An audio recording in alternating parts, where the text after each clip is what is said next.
Uh, uh, He said have no ecological role, which is that's where we got onto a comparison of both China and the EU.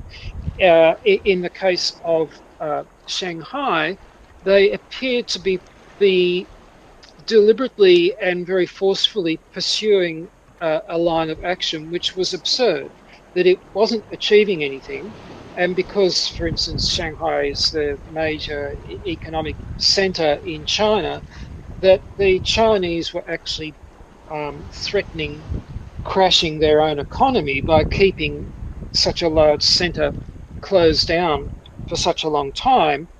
And in thinking of that, realizing that this is exactly the same process that the EU is currently engaged in, that apparently they're on this bitterly determined path to deliberately crash uh, the European economies as well.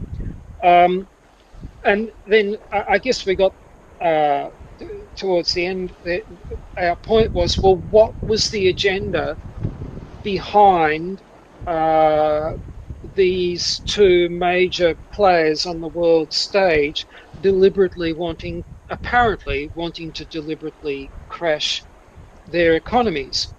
And this is just getting back to where we were a minute ago, where Sophie was just talking about the Moloch, which was that we then started to say, well, hey, this could be out of the realm of human beings, that we're not actually talking about human beings now. We're talking about the machine. We're talking about systems which have their own momentum and their own agenda. The machine's not a human being. Um, it's kind of this huge system that has kind of taken over humanity in its own right, even though humanity constitutes it. And the point is, uh, we seem to be going through these stages where the system um, is successful for a while, which it has been during the 20th century, but it gets into a state of kind of diminishing returns for the amount of effort it puts into trying to expand itself.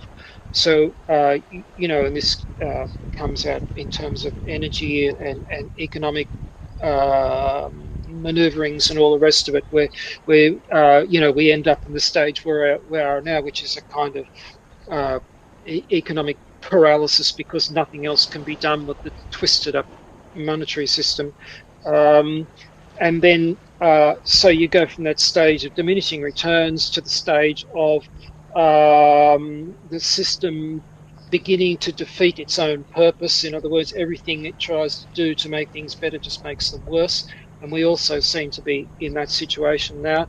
And then the final stage is also now becoming apparent, where the system starts to destroy itself, where in its efforts to keep itself going, it actually ends up being self-destructive. And that was where we sort of came back to the example of China in the EU. Is that an example of the system becoming, in its end stage, in its dying throes, becoming so dysfunctional and twisted that it's actually destroying itself? Um, yeah, so that was basically the discussion we had, and we finished off with the example of the poem. What was the name of the poem, Sophie? Do you remember? I've forgotten it. Percy Bysshe Shelley, um, the one with Ozymandias. If I'm probably not pronouncing that correct. The King I'm of looking for Dust. it now. 1 second. I know you. It was Ozzy. Oh, I'll put a link when I'll get it. I have a Yeah, yeah. yeah. Just put it up because the Uh, poem has got just a little segment in it. it's Hang on, I'll Ozymandias try and by Shelley. I met a yeah. Hang traveler on. from an antique land. Yeah. That's right. That's the one. Yeah. I'll find it and I'll post it. Maybe I can Hang on. comment. Maybe I can Yeah. comment Yeah, go while you go find ahead. the Yeah. poem. Yeah, Oh, because hang on. Here it is. yeah, Here it is. I'll just read it okay, out to a yeah, before you, and then you can have the yeah, okay, stage if you like. It was about this mythical king who'd fallen from grace and ended up being the king of nothing. And it seemed to me to always have a point to make about the kind of, I think about the pretensions of elites in the world we're living in at the moment, where they seem to be so desperate to hang on to power, but they don't realize that they're creating a world that's just going to be a wasteland. So what the hell is it do they think that they're going to be in control of? And the poem ends with this stone bust of the king on a pedestal, and it says, "And on the pedestal these words appear: My name is Ozymandias, King of Kings. Look upon my works, ye mighty, and despair. Nothing beside remains. Round the decay of that colossal wreck, boundless and bare, the lone and level sands stretch far away." In other words, he's just left to be king of absolutely nothing at the end of the day, and all the pretensions came to nothing. And it just seemed to be an appropriate thing at the time when Sophie and I were talking to finish the conversation with that. But anyway, I'll let you go on, Torstein. Yeah, I think it makes sense absolutely to there are some signs that look like the EU is sort of self-collapsing and things are not making sense, etc., etc. Or from another perspective, they are too good to be true. And when it's like that, it's always, it's often too good to be true. So it's not true.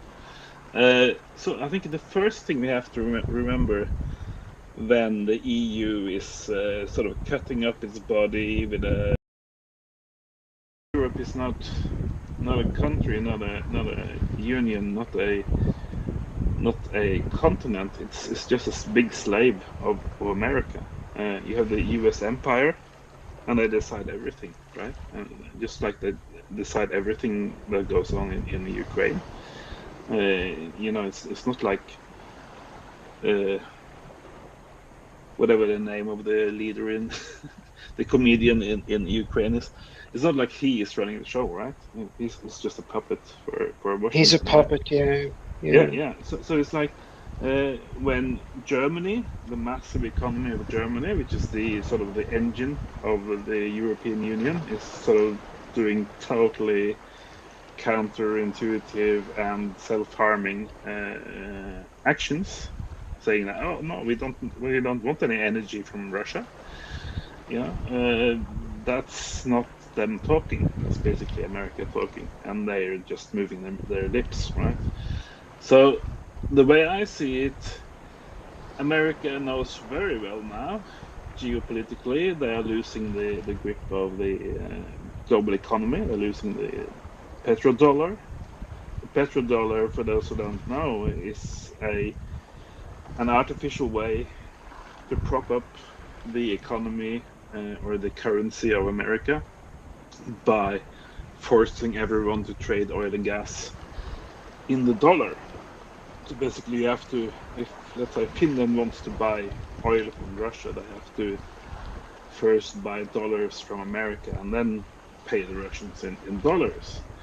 Of course, the Chad move of Putin and Russia, as soon as this war started in Ukraine, was to say, yeah, of course, sure, you can buy oil and gas from us. You just have to pay in rubles, right? And for somebody who has studied geopolitics, that was, okay, yeah, I see what you do there. Yeah, very smart. And yeah, but I think it's important that we don't sort of choose sides and look at this like a football game or something, football match. But it's geopolitics, and the rules of the game have been around for hundreds of years, and some of the players are clever playing it, but uh, yeah, if you focus down on a detail like what is Spain doing or what is Germany doing, it doesn't make any sense if you don't see the big picture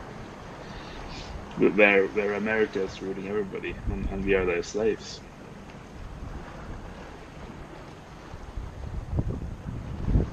Yeah, I just before I came on the meeting, um, I was listening to a thing on YouTube, which could be relevant. Um, Hang on, I'll just read out what it is in case anyone else wants to do it. The channel is called Redacted, and it's a pretty well a right-leaning thing. And their edition, uh, they're having a conversation with a fellow called Larry Johnson, who is an ex-CIA person. This is dated 4th of June on Redacted. One of the things that one of the questions that was asked to this fellow was, in terms of American interference and action in countries overseas, how how well scripted is it, and how intentional is it, the things that they were doing? Were they really sitting down and working through what they were trying to do, what likely outcomes could come of it, and what their responses were going to be? Um, and it was interesting. This fellow's replies were a little bit contradictory. On the one hand, he said, no, there's not much of that goes on. There's not a lot of serious sort of planning, thinking through the consequences of what America's doing, like he was citing, Afghanistan and Iraq and all these interferences that America's been engaging in for a long time. Um, uh, and Because I haven't finished it, but I'm just uh, didn't so I can't sort of conclude what the guy said, but he did say, yeah, they do script this to some extent, but the impression I had was not as much as you might think, and I'm wondering whether that's coming out now in terms of Ukraine, that they have scripted this to a certain extent, but haven't thought it through far enough, and it's now backfiring for them, giving um, undesirable results such as the undermining of the petrodollar.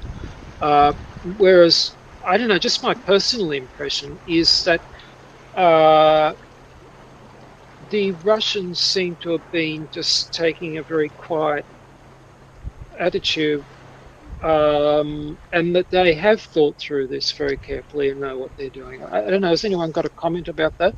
It does seem to be a bit of a disparity. The US seems to be behaving strangely, and not indicating that careful thought has preceded what they're doing. Yeah, I think you're right. I think Russia is behaving very carefully and planned, relatively.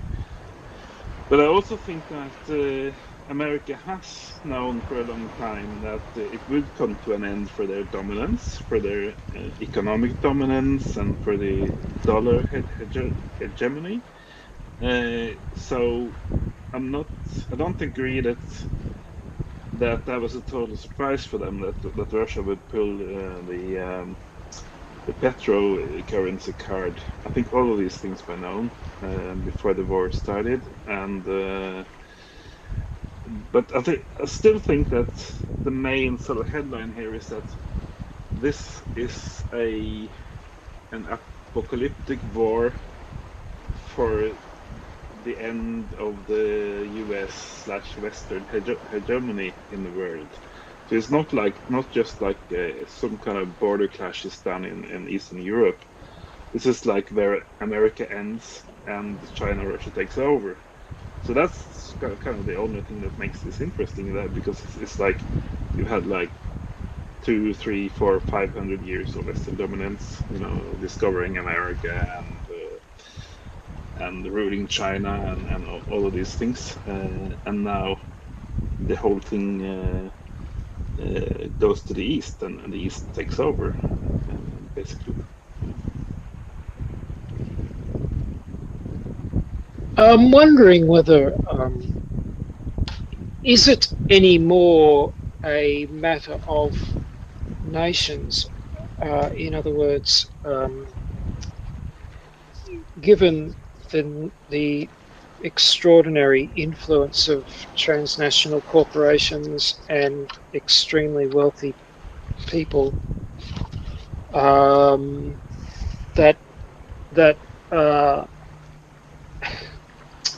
the sort of end of the American dominance, um,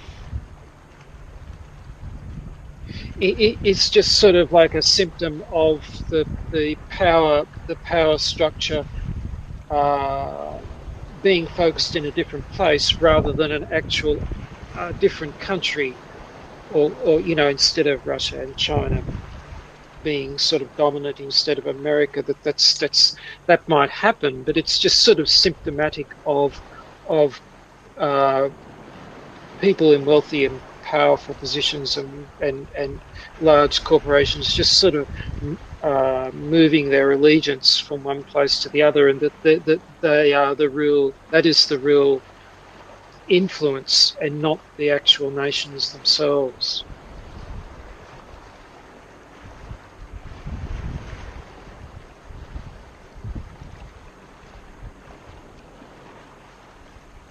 Yeah, I think you can see what Israel is doing. So Israel is definitely moving their funds and their money into Asian economies. So and not being anti-Semite, but some people say that those guys know about money and how money works, right?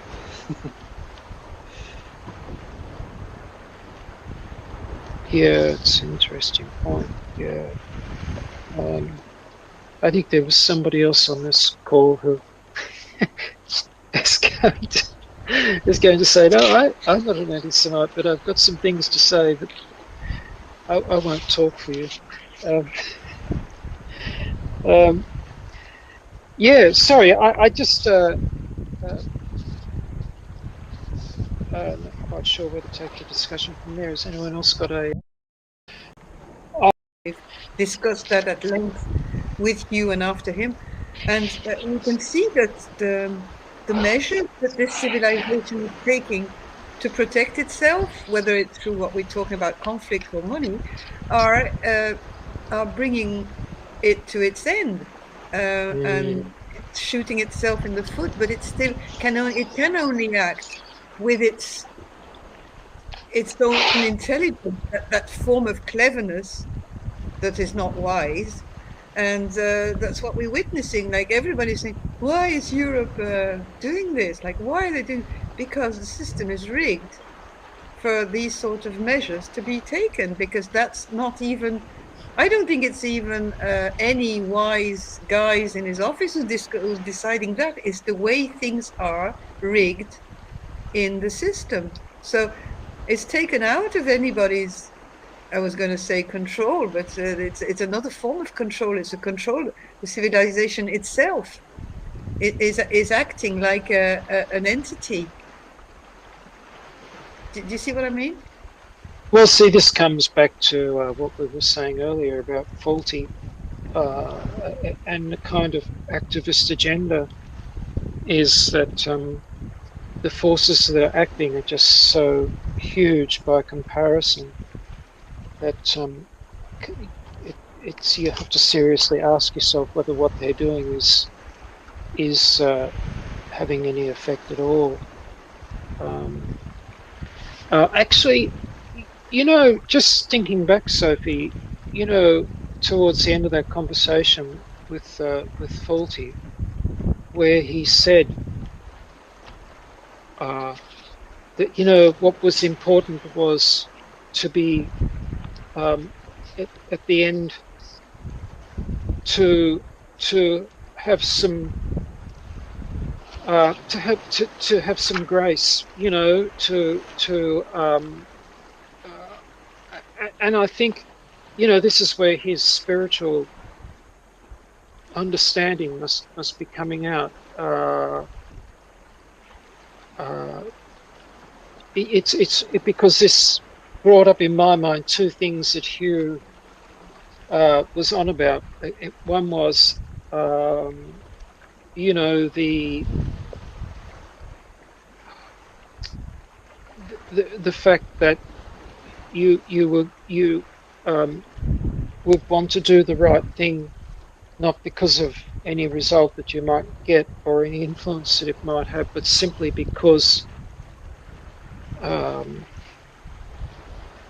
doing the right thing is,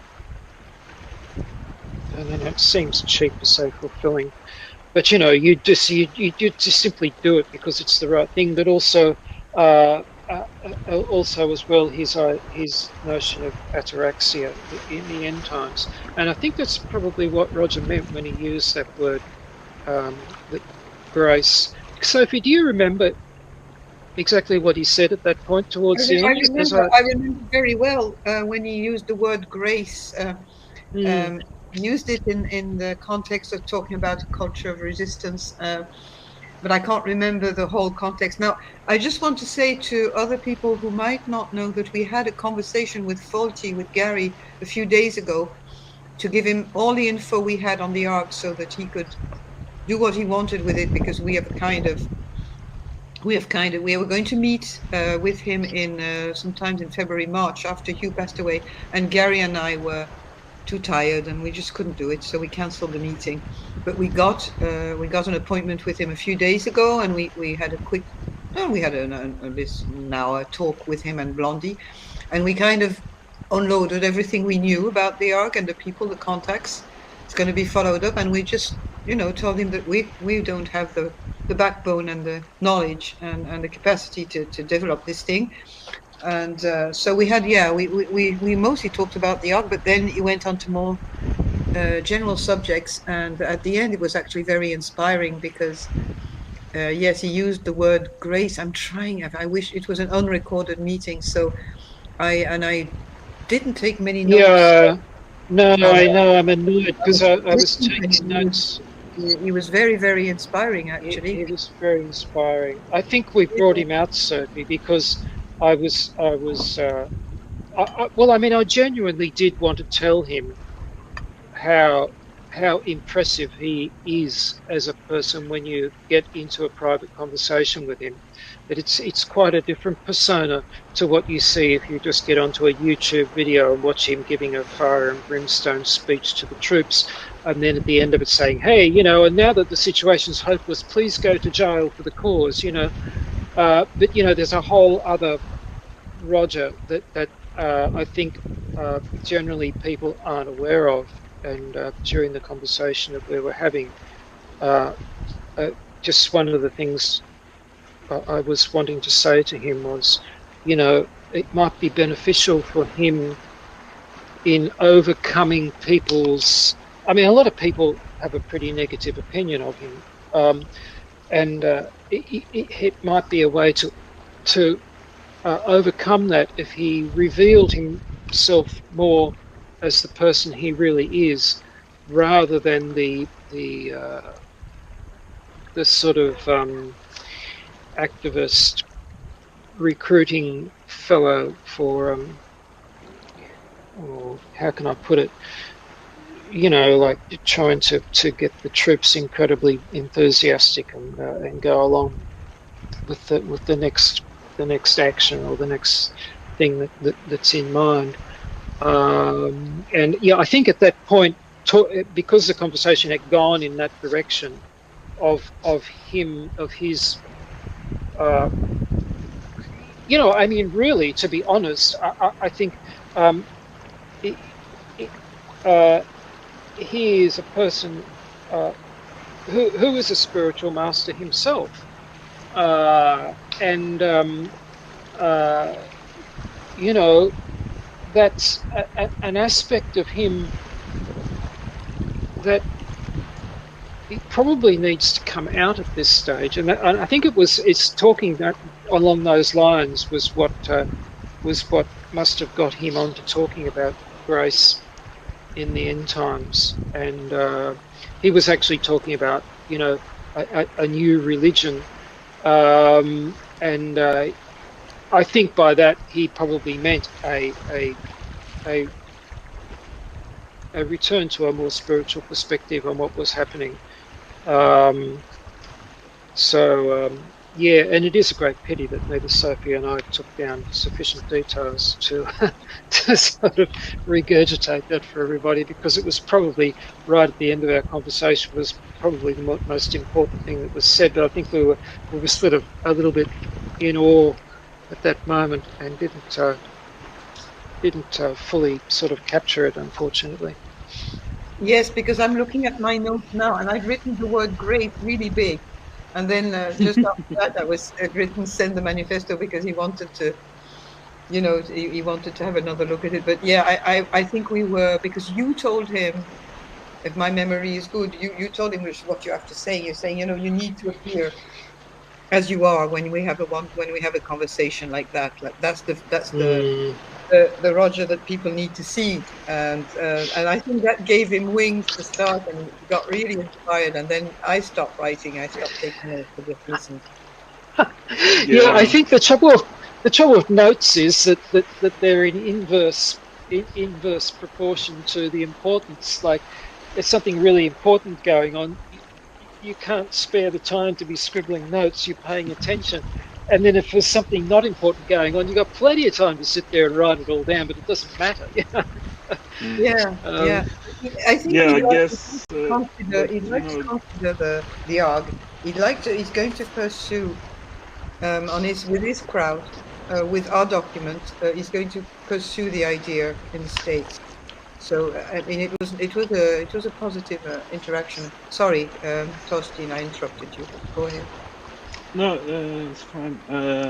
But I guess like grace or not, or whatever those notes were. I think it's still a question for any ecological or climate activist or community, whether or not you're going to fight to prolong the reign of this industrial civilization, which faulty is doing, has been doing, always has been doing, by trying to make it some kind of better or a light version of the industrial machine, and the other side, which is working to end industrial civilization as soon as possible, which turns out to be the best solution for everybody living on this planet, all the other species and stuff. So it seems to me, although I was very keen to follow uh, the major team, which is Team Industrial Civilization, which is bringing everything to a grinding halt. So yeah, I think in retrospect, I don't support him. I don't support Exarch. I think. Isn't well, it this. an absolutely tiny minority of people, even at this point, who are capable of questioning the necessity of industrial civilization? I mean, I think it's such an obscure idea that I don't know. I never met anybody who has this idea outside of like a tiny minority of like nutters on the internet. Which, like, for me, I kind of take for granted now, as Torsten was saying, the end of industrial civilization would be the best thing, and the sooner it happens, the better, albeit the consequences of that are going to be extremely unpleasant for a lot of us. But yeah, isn't this like the most obscure? Does Roger or anyone else in that sort of mainstream thing, do they have any idea about industrial civilization being a bad thing? Or, do we take for granted that you can question the existence of civilization because we all talk to each other and we all have our issues with it? But when you talk to like the most enthusiastic environmentalists in the normie world, the concept of anything outside of windmills and solar saving the world seems to be complete anathema to anyone. Yeah, I mean, it does seem that Rogers in contradiction.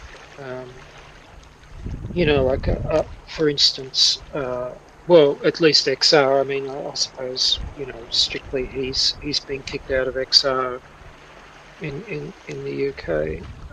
But as Hugh pointed out, in terms of their demands to government, they're appealing to the same authority system that uh, by expecting the authority system to do something different or change, they're still supporting it. They're still supporting some kind of top-down, hierarchical thing that essentially just maintains the status quo in a different form. But the interesting thing was Hughes said that when he came back from the meeting with Faulty and Blondie, he said that they were both absolute doomers and completely got the fact that we were completely screwed and there was no way around that. And yet uh, continue on this pathway that seems to, that supports these green, that apparently supports the green business as usual agenda. Um, and so, there appears to be a contradiction there. And I mean, Sophie and I didn't address that kind of thing with them when we were talking to them just the other day because well, it wasn't really the purpose of the call, and we didn't want to get too deeply. We really didn't want to go down the path of challenging what they were on about. Um, uh, Well, do you know what I'm in that. thinking, Barry? You introduced this meeting by saying that we're going to talk about the flippening and that the movie Don't Look Up might have taken a sort of precedence of and suddenly might be a better. I'm not putting it right the way you said it anyway, but everybody heard what you said, and then you said that the war took our attention and that the flippening is also taking a little bit backstage at the moment, but it's the same. I mean, what I see in this Don't Look Up thing is not what everybody was talking about, like the climate thing or whatever. I think what Bob is saying is that the elephant in the room is the civilization, and you don't look up to the civilization. You don't look up at that. It's taken. It's the thing that you don't question. And when Bob is saying this about a little bunch of people on the internet or in the woods, like the likes of some people who have gone to live off grid, like Mark Boyle or some people around that I know, or else Deep Green Resistance, Uncle Ted, but all that is as a little bunch of people in the world. Nobody wants to look up to big civilization. No, no, and even for ourselves, it's a challenge. So we can only make our voice heard because we're using the internet. Yes, yeah, and it's just even the idea, like I couldn't be further away personally from actually being in an uncivilized state. I'm a city boy living in a city, doing city things, and even though I've sort of chosen to not participate in certain things that are taken for granted, like using cars and aeroplanes as much as possible, like I can't. I don't even know how to conceptualize like doing something outside of civilization, but I get the idea that civilization is like the problem, and in terms of having to confront the consequences of climate change and pollution and whatever the shit show humanity's created, understanding, oh, of course, civilization is a major problem. Even just the idea of that, it seems like completely obvious to me. And at the same time, it's again, even to discuss that with anybody outside of this like tiny little circle of people, or again outside of the likes of Derek Jensen and so on. There's a couple of sort of Amprim types who are open to this idea, but yeah, it's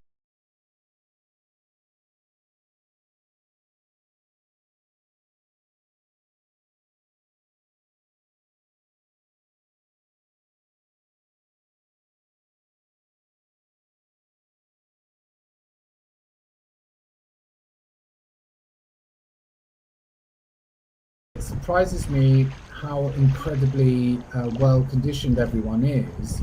That, yeah, as you're saying, they don't look up. It's like, well, it's really the analogy of the fish not knowing about the water, and to sort of question, oh yeah, what is this all about? And I do contemplate myself, like, okay, well, look, if I found myself not in civilization as an individual, it's almost like a meaningless thing to contemplate, because I don't go camping much, or I don't, if I go in nature, my personal experience in the United Kingdom is that I see a sort of wasteland of this place that used to be a forest. And then, some over the last few thousand years, they've chopped down every single tree on this island to make eventually ships and whatever they did with it. So I don't know. I just see this like already weird landscape. I can't imagine what being without civilization will be.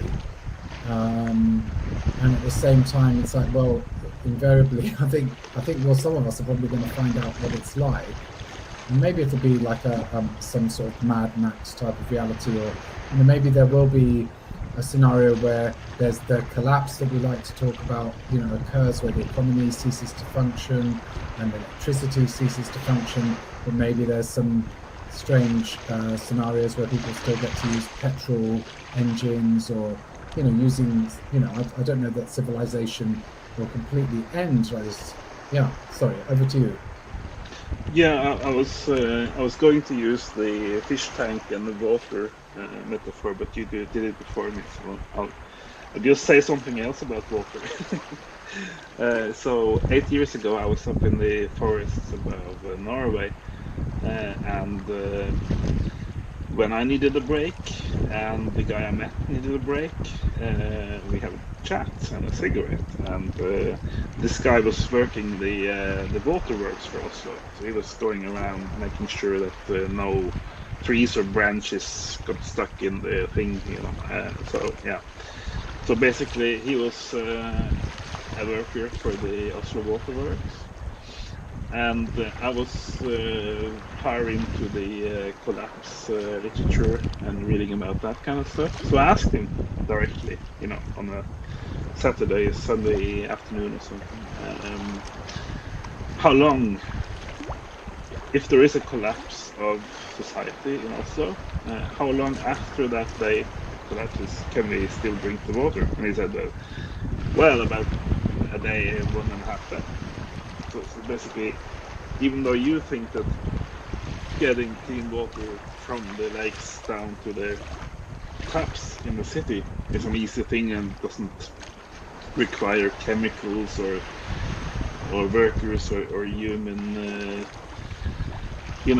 supervision, it actually does. And so you basically break down the entire water supply in a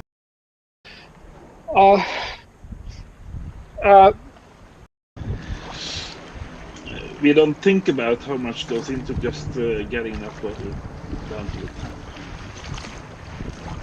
But I think it's not just about practical things like water. Civilization is we're talking about a totally different way of thinking. We're talking about if the end of our civilization doesn't just mean the end of water and the tap in the water in the taps. It doesn't mean the end of electricity.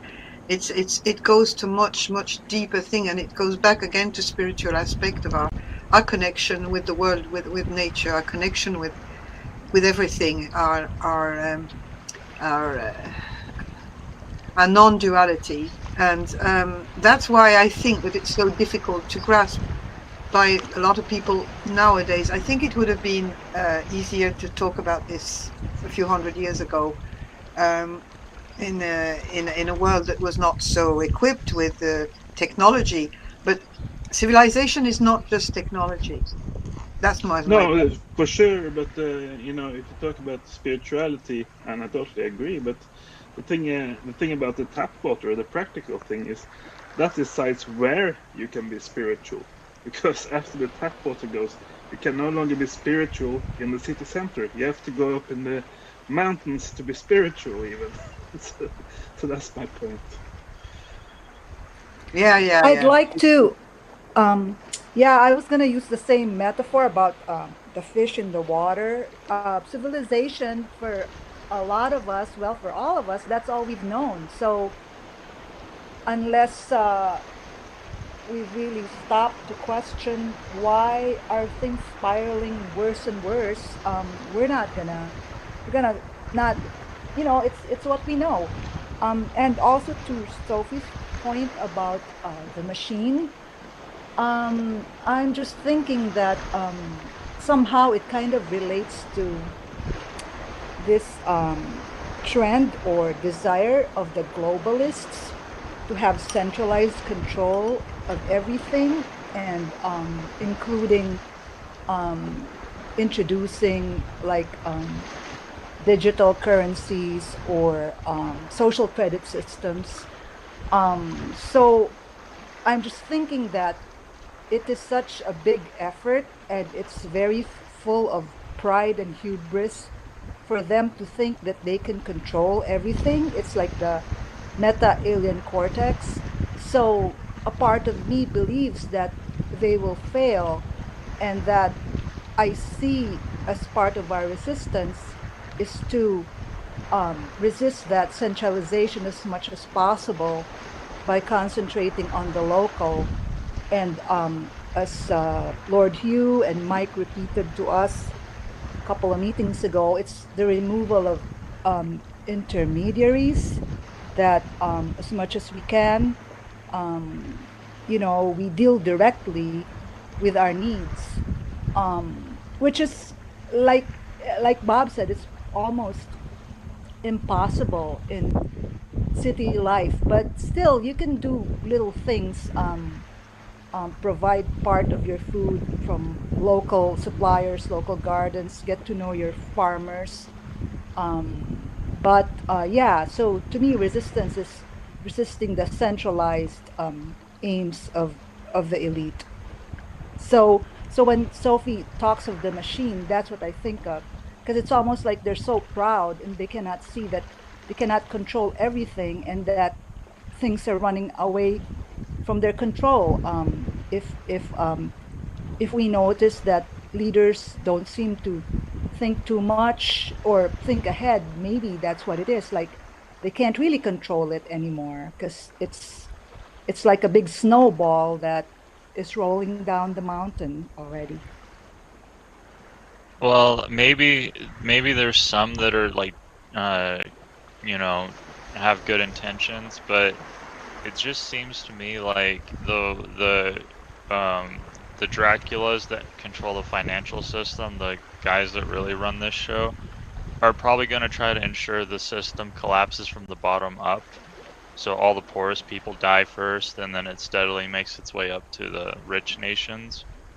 I kind of have a sneaking suspicion that's kind of the plan for their managed extinction, but I don't know. I just, have nightmares about this stuff. I Yeah, we're wonder, I we're guess, dispensable. yeah, I mean, what I'm just thinking while you were talking there is,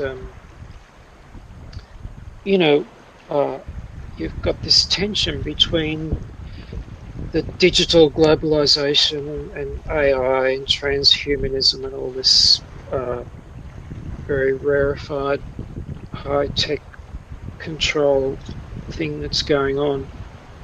Um, and I kind of wonder whether the degree and intensity with which that is being clung to is a measure of just um, how close fragmentation and collapse of society is. In other words, that they're getting extremely desperate and they're holding on even tighter because if you look at the way things are going now with impending economic collapse, loss of food security, environmental, um, you know, weather destructions and all the rest of it, it looks like things are falling apart quicker than these people are going to be able to hold them together for their own purposes. Um, so there's that point. I want just to go back what Torstein said about Oslo's days. a clean water supply is it's only going to survive for a day or so if it's not managed. Because there's been some things recently.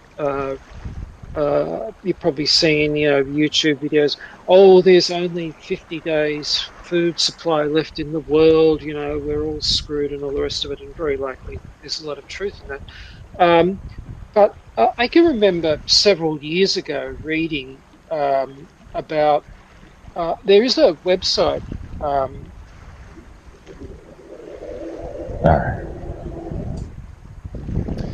yeah, just continue. There is a website that monitors the global food supply. And when I was looking at that a couple of years ago, uh, it seems that even in so-called normal times, uh, this before pandemic, before this war in Europe and all the rest of it, that there's about 90 days of food supply normally. What they call 90 days food supply uh, averaged out, I guess, over the entire planet. I don't quite know how they calculate it, but they come up with this figure. And so I remember at the time thinking how alarming that figure was, that it was such a short period of time. And of course, now they're talking about like somewhere around about 50 days supply now that we've subtracted Russia and the Ukraine and created problems for fertilizers and agriculture in Western countries as well. But the point is, I think people should have been alarmed years ago at how fragile the food supply was, normal, even in so-called normal times.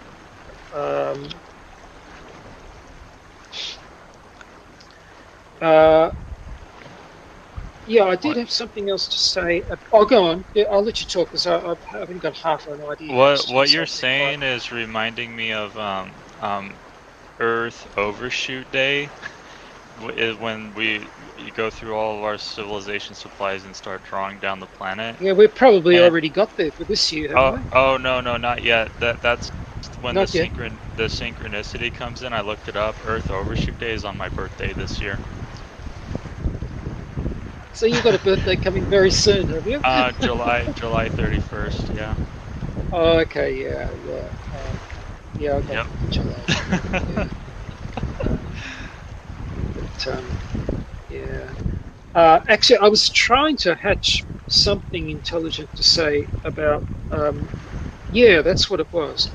Back when Torstein and A were talking about the analogy of the fish in a tank of water, but I think the thing was civilization. I'm wondering whether it goes even deeper than that.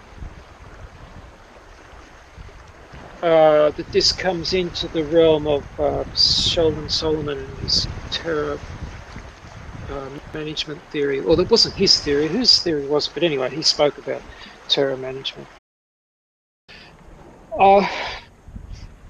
Uh, what's happening here? Because, as I said earlier, in the conversations that Hugh had with Faulty and Blondie, how they both absolutely understood that we were completely screwed and the situation was not redeemable.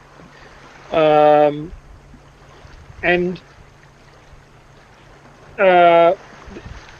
we've got this situation where civilization is we can't afford to let go of the idea of somehow saving civilization because subconsciously we understand that without it, most human beings are going to have to die because there's just going to be no way to maintain them without the kind of high energy fossil fuel powered agriculture,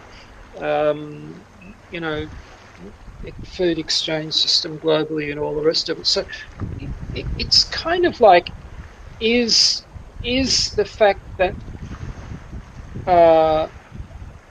activism and and even the thought of fairly significant thinkers stops at a certain point and dares not go any further because of this death terror. Because you can talk about the end of civilization or civilizational collapse, but it implies as unavoidably the death of most of the human race or human beings on the planet, I guess. Yeah, So I'm wondering if there's a kind of a cringe, that there's a withdrawal from that because it's too much. yeah, you really can't fucking talk about this subject at all because there's like a small child with some disability that relies on Western medicine. And, when you bring up this topic, It's going to die. Yeah. even the suggestion is, you want little Billy to die, or whatever, even if you're just trying to analyze the situation. So if you're not even advocating for an end of civilization, but you're just going, well, this appears to be the inevitable outcome over the next few years. And I think what's interesting about this whole current war, whatever the hell it is, scenario is that it's accelerated, or it's bringing us closer into view of like a really fucking serious crisis, in the sense that, again, me being detached from the realities of everyday existence, but and just learning about this thing of like, there's the fertilizer has become so expensive that, again, on this island, farmers will be thinking twice about how much of the stuff they're using, but we won't find out about the consequences for another year or so. But it looks like a possibility that the amount of stuff that grows in fields might be reduced by 50%, or that the price will be double or whatever. And then suddenly you've got this thing where a bunch of knock-on effects happen. There's already talk of like starvation and stuff around the world. The British government is considering the possibility of having to do load shedding, which means rationing electricity, even in this coming winter. And so a bunch of events that would, and these are things that maybe if you were living in some third world country, you're going, yeah, whatever, tell me something I don't know about, and it'd be quite normal. And I've lived in circumstances where that was a kind of normal thing, that supplies of certain commodities were limited, and you'd have to just get used to the idea that on Tuesday, Thursday and Saturday you only get two hours of electricity. And in itself that's not that bad, but what it reflects is our rich societies that don't have to put up with that sort of thing are suddenly like teetering on the brink. And so we're looking at this stuff that even I think among people like ourselves, we're going, oh yes, civilization is collapsing, the environment's gone to shit, the economy is going to collapse. But it's now sort of happening in a much more dramatic and imminent feeling way, so that I can very easily imagine this time next year not being able to take for granted getting any type of food, or not being able to take for granted that I can use the internet all hours of the day, and so on. And I think that for someone like Fawlty to tell the truth, if he sees things through a similar lens that we do, is that he would be confronted with that, the impossibility of having to basically own up to the fact that, yeah, millions of people are going to not survive just because there are disruption to, again, the provision of various medicines. People get, I mean, when you think about things like certain antidepressants, where once the doctor puts you on that medication, they don't tell you this, but once they put you on it, it's very, very hard to get off. Even these, again, I don't know anything much about this, but as far as I know, all this antidepressants that the doctor makes you pop as soon as you turn up and say you're feeling a little bit miserable, but there are these things that they give you that are really, really hard to get off. And so if you have a disruption in the supply of certain pills that people have been given, there are people who will go into like an immediate crisis as soon as the Prozac runs out. If you've been on Prozac for even a couple of months, it can be incredibly, like, the consequences of withdrawing can be horrific. And you think something like that might happen sooner than later, and you end up with like people who just can't fucking deal with things. Is that? I don't think it will be a catastrophe with the people who, if the Prozac disappears, because if the Prozac disappears, that means that a lot of the causes of the depression of those people, the reason why they're going to see the doctor, is suddenly going to disappear, because suddenly they're going to have to fend for themselves, and they're going to have to find water and food, and suddenly like physical withdrawals. yeah, Or but they're not. like Yeah, but of cyst. course. But think the worst is the people who use drugs, illegal drugs, or people who drink a lot, alcohol, or alcoholics, or people who are addicts of all sorts of kind. That would be a very difficult crowd to deal with. That would be the much ganja more. allotment project would be a great collapse scenario Yeah. to think about. But I think that what you said earlier is, you said there's going to be probably. I mean, we don't know how many people are going to die, because it's impossible to talk about that sort of forecast in the collapse of civilization, whether it's going to be sudden, gradual, whatever. But yes, if civilization disappears, the numbers are going to be high. They're already high in Africa and a lot of countries. People are already suffering from civilizations and dying by the thousands. But,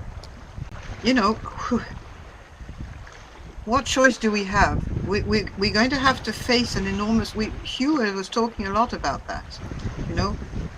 Are you ready to die for something bigger than yourself? Are you ready to pledge your alliance to nature and to the wild world instead of to the system? You see, it's an enormous question. What's going to happen with our scenario? It's not the scenario that we want, but it's just the scenario that is going to happen in the spirit of flippening. It is going to be massive, and we're not talking about what's going to happen. Oh my God, how can we? It is written. It is going to happen if civilization disappears. This is going to happen. We have to prepare ourselves to survive and help people around us survive or die. But at least, we need to let go of this addiction to civilization, and it is a very difficult. I know all about addiction. I mean, I was cigarettes were my and I know exactly what it is when you go off these sort of things. So I haven't had any other addictions, but I imagine that what you're talking about, the Prozac people, those are the ones that might be in the best situation. The diabetics will be in a worse situation, or certain people like Derek Jensen, who is saying that he depends on drugs. If things collapse, he's gone. But those are the kind of people I was talking about, like where somebody has become dependent physically on some medication or other.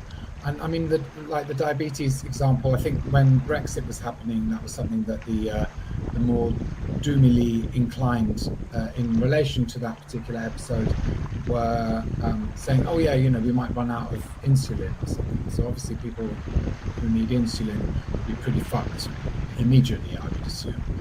So those sort of things, but I think that's coming back to what Gary was saying about the reticence to go as far as talking about collapse and recognizing the consequence of that is pretty scary, I think, and that's why people like Faulty and so on don't really talk about those things. The same reason, I've got a sort of comedy term that I do, which is my sort of mask. So I do openly.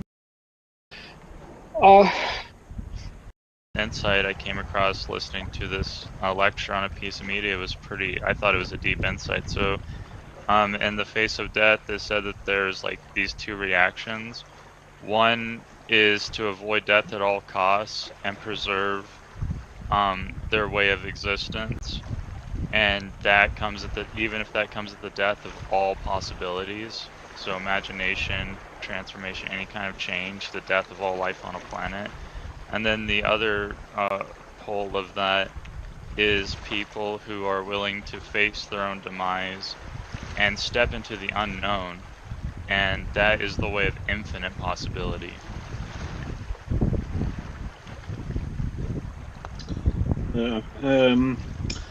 For someone like me who's been following the ecology scene, or who has been an ecologist since about 1985 in my teens, it's kind of strange to increasingly become aware of a split, in particular in the later years, between those ecologists who want to save nature and the earth, and those who only want to save our way of living. They want to save civilization, and I'm kind of like, when I see the latter group acting or writing and discussing, I kind of don't really believe them. But then I look closer at them, and they actually are fighting tooth and nail to make industrial civilization prevail.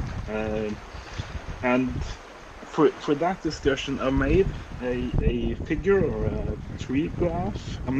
Is it okay if I show that? If I try to show it? I never shared anything on here, so this is experimental. Yeah, try it Cool. again, because I didn't have a chance to Yeah. look at it the first time you put it Yeah. up. Yeah. And Yeah. I'm gonna speak over it, so it won't be only the Yeah. graphics. Yeah. So just tell me if this works, okay? Can you see this now? Can you see a tree? That's good. Yeah. Yeah. I can see it. I Great, don't know if great. you Yeah, I can. can see it. Yeah. So I'll do it quick. So this is basically on the left here. You have sort of the civilization and the human perspective, and on the right side here you have how it looks from all other living beings on the planet. Yeah. So I'll basically just go through it left to right. So what the latter group, the group that wants to save civilization, the ecology groups that want to save civilization, they are afraid that organized society will end. And the entire graph here is sort of at or post collapse, right? So the organized society, that means cities and towns and communities of humans, they will end. But on the other side, for plants and animals, life goes on, because life is much more sort of diverse and can live in many more places. Like, for instance, the birds can just fly to another place, right? And also we can't go around the fact of the mass human die-off, because the only reason we have so many people now, like 8 billion, is because we figured out clever ways to get more energy and food out of Earth by disregarding every other species or interest on the planet. But that, the end of the organized society and the mass die-off of our species will lead to improved living conditions for every other form of life on Earth and ecosystems. So on the human side, this grinding halt leads to less toxicity and less plastics. So the steady stream of toxicity and plastics into our nature and waterways and the oceans will cease. And that's sort of the most important way to make an improvement in the world, is to make sure that something bad doesn't continue eternally, right? So on the flip side, on the nature side, that leads to a cleaner planet pretty soon, pretty fast. After we stop pouring out our stuff, it will be cleaner air, cleaner water, very, very fast for the nature side, and also for the surviving, no longer civilized humans trying to eke out an existence. So yeah, and of course the human expansion ends. We will no longer expand cities and expand, communities, industrial areas. domestic living areas. So that means that nature is able to retake cities and to encroach on our on our traditional areas. And of course, the more space nature and plants and animals have, like in post-nuclear disaster Chernobyl, the better nature fares, because it's more space to thrive on. And the two final points is the heat, the increased heat with global warming. It stops agriculture through heat itself and through floods and droughts. But of course, life itself is much more resilient, because life is like 1 billion species that are not humans and not cats and dogs. And an example of life being more resilient is the very tree that you see in the background of all this text, because this is they say it's a pine or a fir. To me, it looks like a spruce, like you see in the Norwegian mountains. But whatever the species, the thing is that many city people don't know that you can have wildfires every 10 or 20 years, and these trees will still be standing. In fact, if you when you study old trees, old growth trees like 50 or 100 or many hundred years old, you find that they have traces of wildfires in their wood and stuff for many wildfires that have been throughout their life. And I think with the very first wildfire in the Oslo area, I experienced, I learned a lot about how this is only a catastrophe for the guy who owns the forest, who is going to sell it to lumber and stuff. But for the forest and for the species of insects and everything living in the forest, this is just business as usual. And a wildfire will very soon attract insects that can actually smell it from thousands of miles away and come there, and also lots of plants colonize the fire area, and as I said, these majestic, beautiful pines or spruce trees, they just live on because a wildfire is nothing to them. Basically, it has to get very, very hot for these trees to die in a wildfire. They're actually the entire taiga from Canada to Siberia of this kinds of snow forest trees. They are adapted to repeated wildfires. So that's part of their evolutionary history. So basically, nature can deal with this, and agriculture-based human civilization cannot. And I think there is too much emphasis on how bad things are going to be for humans. In fact, I just checked the so-called 9 planetary boundaries from the Stockholm Resilience Center, and the fact that the whole concept of these planetary boundaries is an anthropocentric, a human-centric thing. So all of these 9 different sort of aspects that are getting worse are only about keeping human habitation or organized human habitation. And the fact is that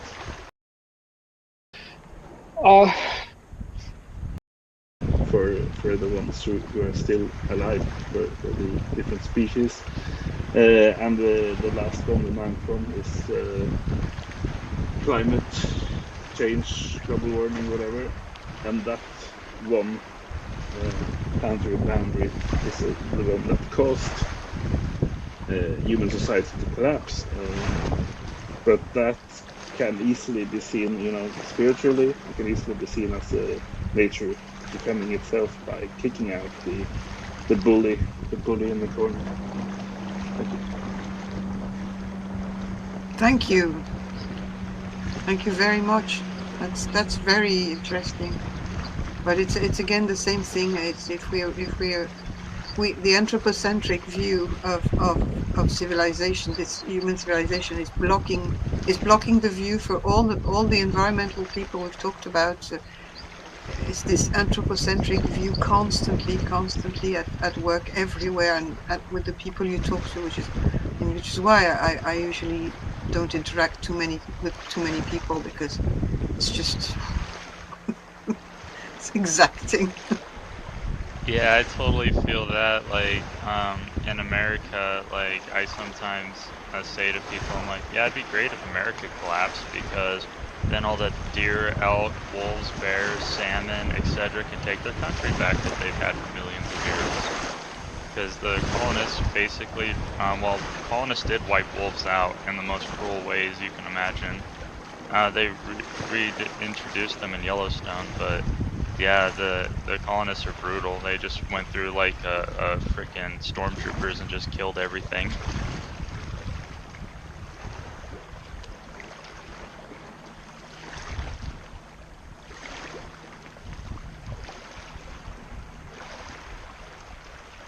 That sort of reminds me of that talk that I posted with Schmachtenberger, that I find fascinating, because I don't know what he sounds like, someone who really is very smart, knows what he's talking about.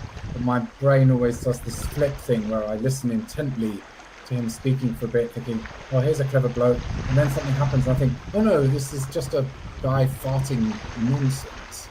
And I'm not sure. I don't know. I can't really judge. But anyway, there was this thing I posted on the Reddit, and he talks with this bloke, Nate Hagens, or whatever, and they talk about the inevitability of the human beings, becoming what we have become, and that they're always, there's this like, it sounded kind of hopeless in a way, that the way our brain works, or whatever, I suppose what you call the ego or alien cortex, is always going to lead to something like this. So hopefully, if a procedure like going south just described occurs, that maybe the human mindset will also change, so that the whole phenomenon doesn't happen again. Maybe that's what the story of Atlantis and those sort of things is about. Yeah, I watched that video with that guy on the sub. I think almost everything he says in the analysis is correct. There's only a couple things I disagree with. One is where he said there's like a middle ground between like Mumford and the other guy, the other analysis of technology, where one says it's neutral and Mumford says no. Technology has its built-in values and it leads to this no matter what. And he said, no, that's not quite right either. It's sort of like this. No, Mumford's right. I'm sorry. Mumford is 100% right on that point. And then at the end, I wrote the comment. I couldn't help it. I wrote a comment on that video where I talked about how I snorted coffee through my nose laughing at the end, because he basically said at the end that like the change will result into something that's totally different. I'm like, yeah, no shit. It's called hunting and gathering if we survive this disaster. It's interesting that sometimes those smart people like don't realize exactly what they're saying with shit like that, saying like, oh, the energy flows and all this stuff we're gonna have is different. It's like, yeah, the opposite of civilization is wilderness. Yeah, well, you see, Bob, about Joe, about that conversation with Daniel S. We were going to have a meeting with George today, and it was cancelled, and because he was talking about this, kind of, is it written that humans are going to go extinct? Like, is it just unavoidable? I went back to visit episode 22 video with Lord Hugh. The title was "Is Human Extinction Predestined?" So I remember in that video that he's warning against this type of people, saying, well, that is the people that are clever and the people that are wise. It's all so simple. If humans were wise, he said, he takes the example of the nuclear bomb. Humans were clever enough to build a nuclear bomb, but if they were wise, they wouldn't have done it. And that guy in the video, he's extremely intelligent. He's just really he's just likes to talk, and he can talk well, and he knows a lot of things. But it's only cleverness. There is no wisdom in that conversation, and there's absolutely actually the dimension. I think that there's also a spiritual dimension that's completely missing in it. But there is certainly no wisdom. It's the cleverness. That's it. You should go back to episode 22. We're going to. I'll contact George again to get the meeting going with him again, and we'll be able to talk about this subject again with him, I hope. Yeah, I was thinking about George's some of his things. Just from what we've been saying in the last few minutes. I don't know whether it's a kind of a totally worn out or inappropriate thing to say, but a lot of the discussions centre around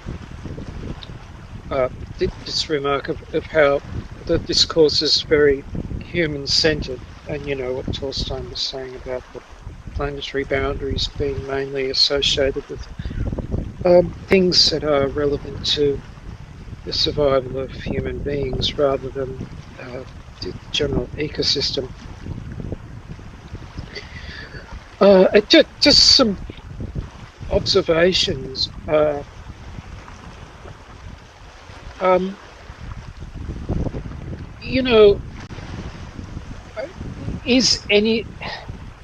we really unnatural? In other words, even this complex technical civilization and all the rest of it, which appears to be divorced from nature, but is there a sense in which it's still part of nature? We still grow out of it. We're still an extension of it one way or another, even when we're hanging right out there with AI and silicon chips and all the rest of it. It's still part of the continuum. And so even though this seems to be very perverse, what's going on the planet at the moment, could it still be considered just an extension of the natural process of life on this planet? And so what is occurring at the moment is a kind of inevitable outcome of that. And just another point about the anthropocentric accusation is that the only discourse that can occur is the anthropocentric discourse, because we're the only ones who are kind of talking, at least talking in a literal way. I mean, I suppose you could definitely say that nature is communicating all the time, but it's not the kind of literal discursive thing that human beings engage in, exchange of ideas and all the rest of it.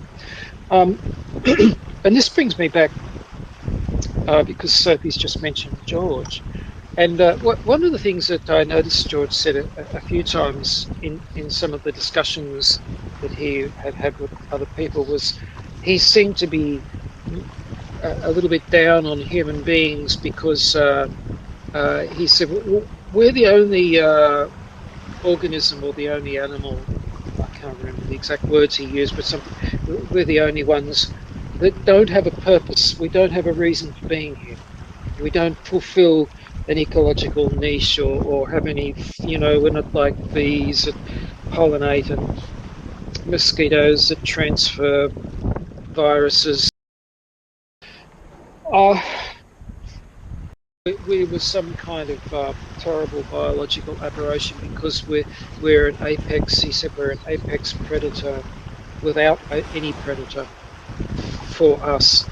So we've run amok and all this kind of thing. And he kind of reminded me of something that Hugh said, probably only a couple of times. He didn't make a big point of it. Was that um, that if we go extinct, then there's a good chance that conscious awareness might never arise again. That it was a one-off occurrence, and um, this is the one thing which I think is our purpose. Is what is the crowning glory of human beings, if it isn't politically incorrect to claim any kind of glory for them at this stage, but is the fact that we've got this self-reflective consciousness, which apparently nothing else has, and we can reflect on other things and reflect upon ourselves and reflect upon our own consciousness. And in its highest form, of course, that leads to our spiritual awakening. And of course, most human beings haven't got anywhere near that. But this is a great loss. Um, I'm just trying to. Sorry, just because I'm tired, I'm having trouble directing this to where I want to get to. But yeah, I guess my thing is I'm aware that it sounds like a defense of human beings at the very time when they appear to be indefensible because of the destruction that they're wreaking. But I think we have to acknowledge that there is something special about them.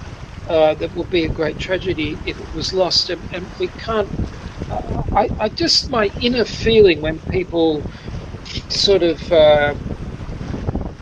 trash the human beings as a totality as because of the damage they're doing.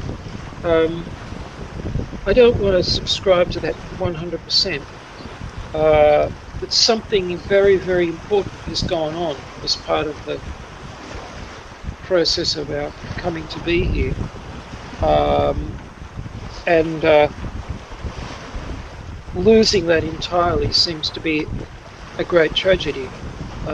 It's as much of a tragedy as losing the sort of supposedly separate natural world. Um, uh, you know, and I guess what I'm trying to do,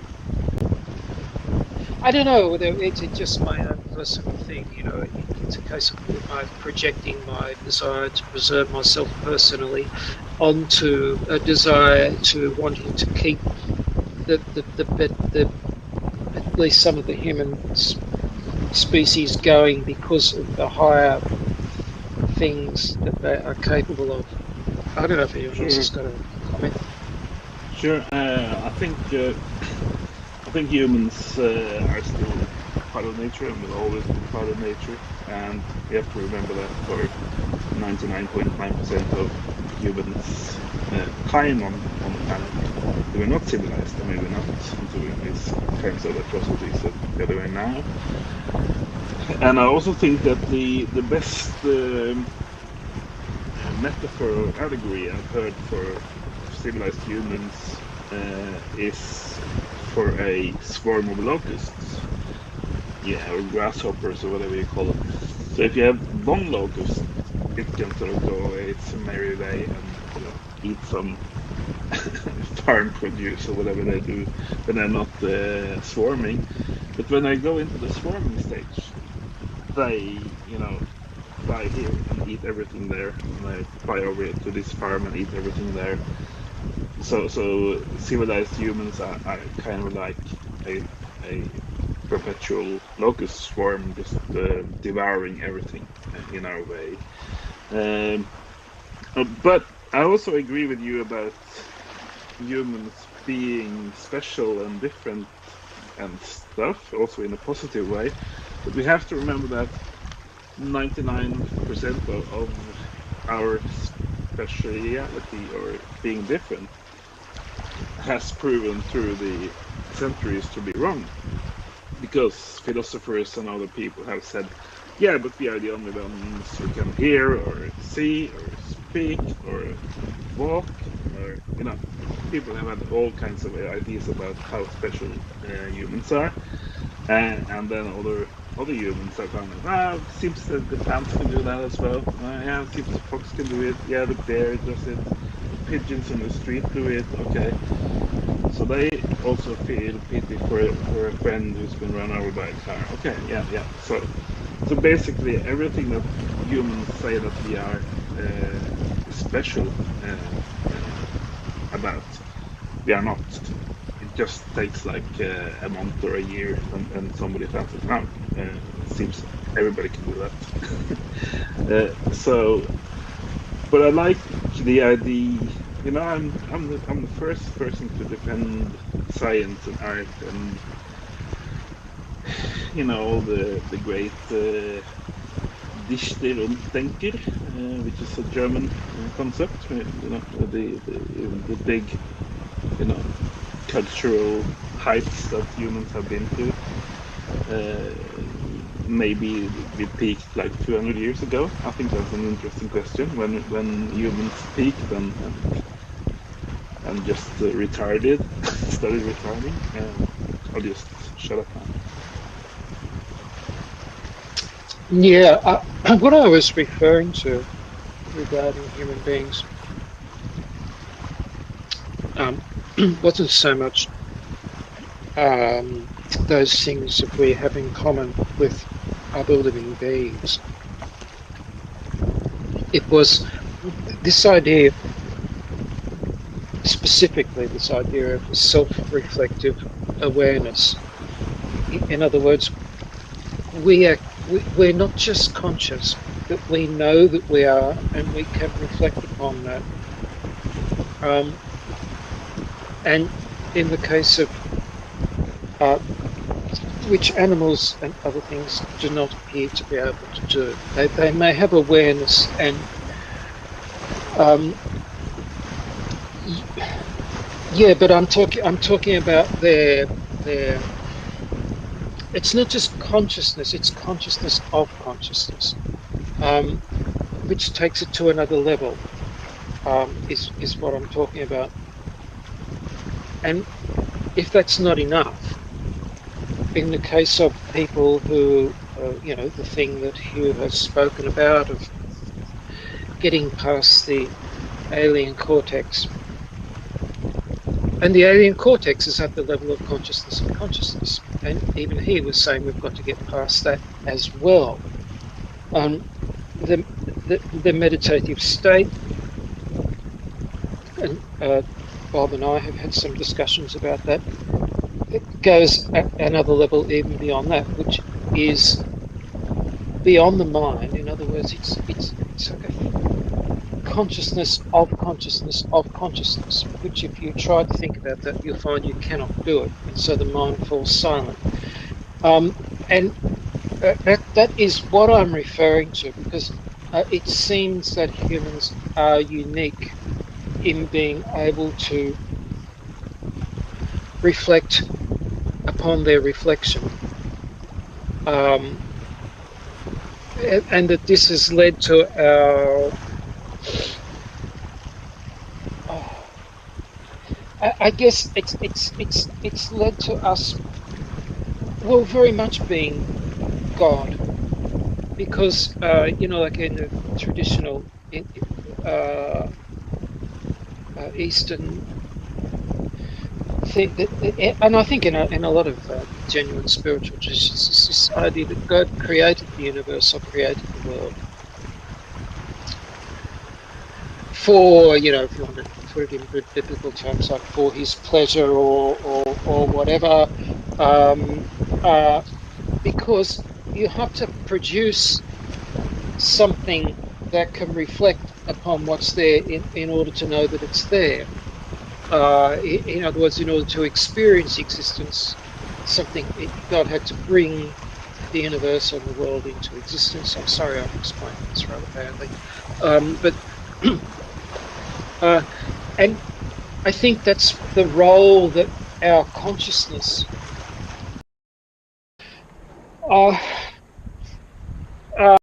that it's superior or that it lords it over everything, but our consciousness is the kind of capstone of that, because that is the thing that can look out over this creation and appreciate it in its totality for what it is, in a very conscious and aware way, not just living in it and being aware of the part where you're living in, but actually being able to have a comprehension and apprehension of it. And I think that's what sets human beings apart.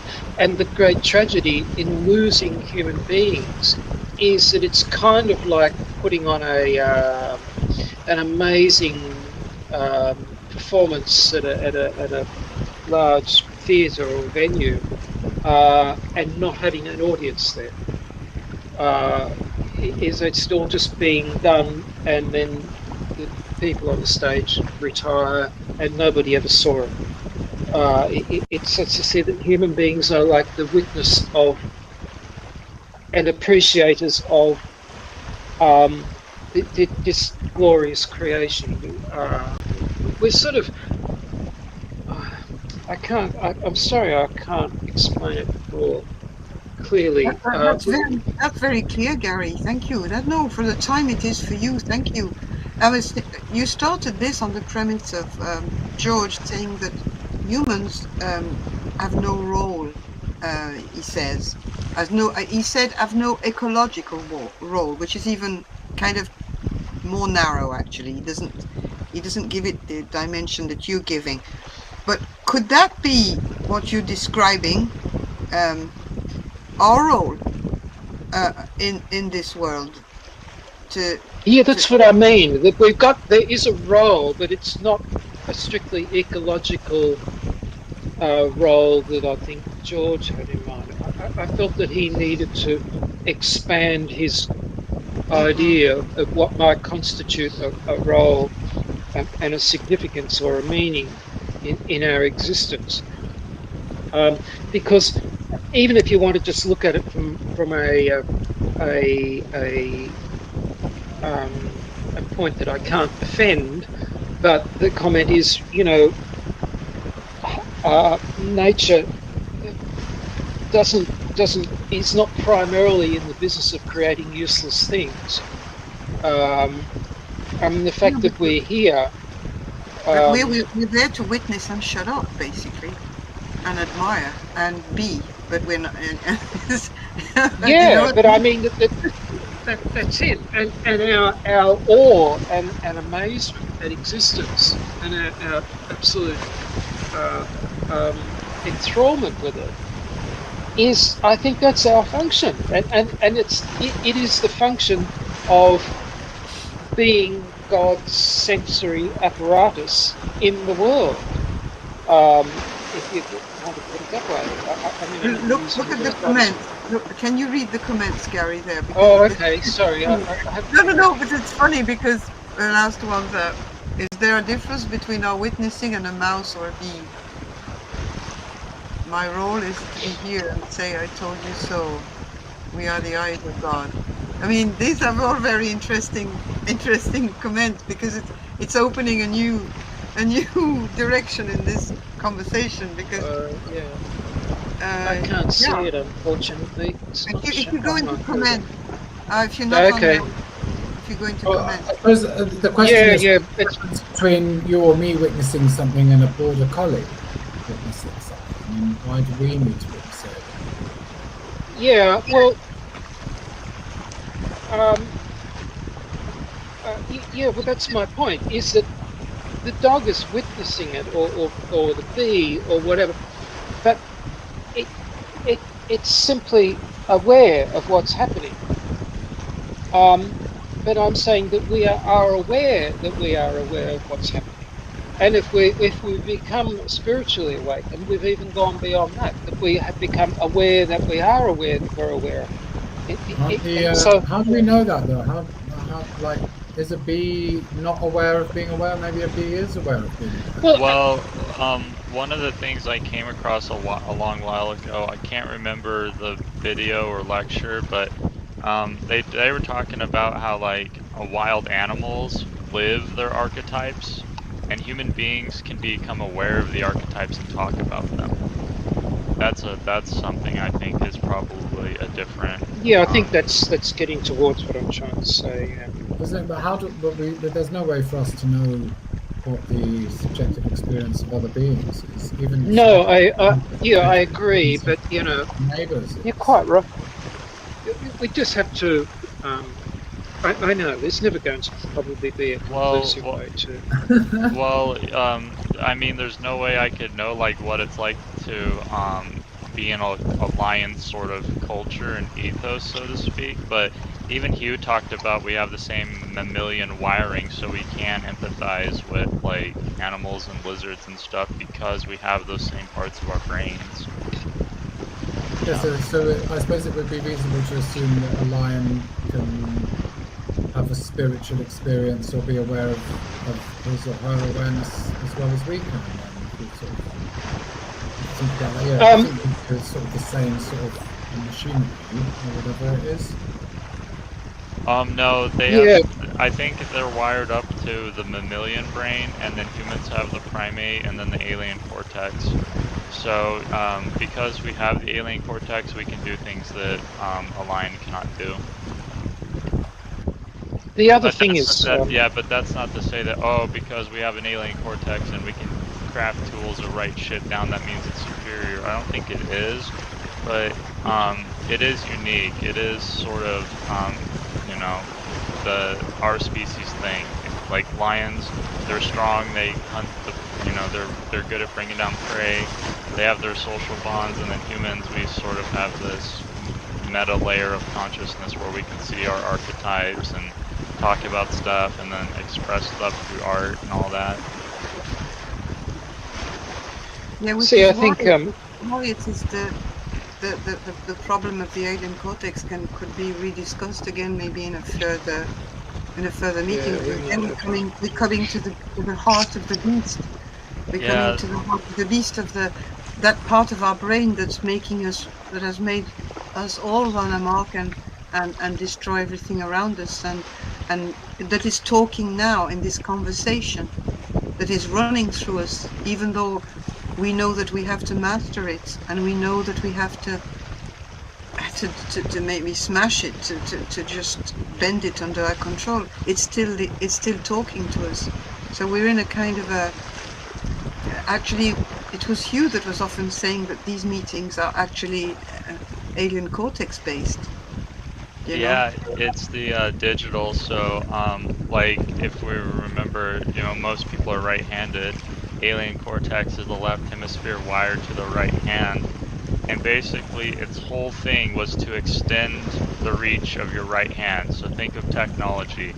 Now it's like we got civilization. So since the alien cortex projected its fucking blocks all over the planet, and now our collective right hand is squeezing the earth like a freaking stress ball because we don't want to die. But it's like the trick is to take that sort of even Hugh talked about this. Take that sort of pathology it has to put things in boxes and put itself in a box. And maybe that's how you create the quantum observer, where it just sits there and doesn't interfere with all the natural processes in the body and in nature, and just goes along with the stream of life.